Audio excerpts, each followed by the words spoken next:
We got this right here. We got this right here for most refrigerators. Some generic stuff. We're gonna try to see if it's gonna fit in this LG refrigerator. Double O.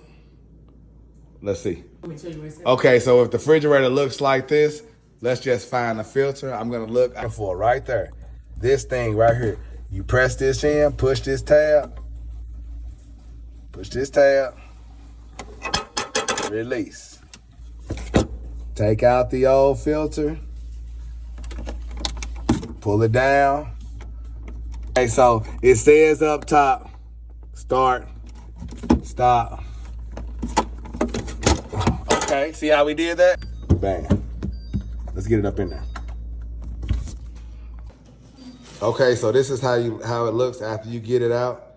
It has a little plastic top. Just pull that off. Let the wife or somebody get that later on. Then you just bam. Get that stable up in there, that camera. Match it up. See the knobs? See, it's better to take a picture of how you took it out, but it's a groove right here, and then match a groove right there. So let's see if we can make it fit. Remember what I said, if it don't fit, just keep pushing. No, I'm just kidding.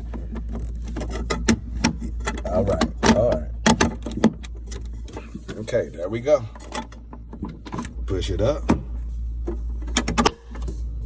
Bam. There we have it. So now what we're doing is we just replaced this filter. So let's see if you can touch and replace, because I didn't read the instructions, so we learning together. Let's see, sometimes you hold it like an oil change button. Okay. That did something. Okay. Now, I think we should run it just to let that chemical and that water just kind of,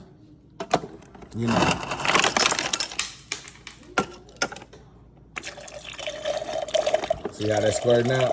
You want to let that, yeah.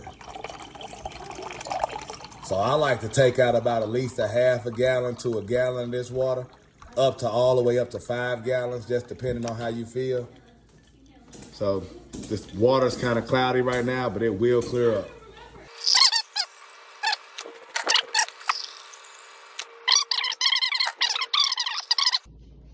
Bon appetit.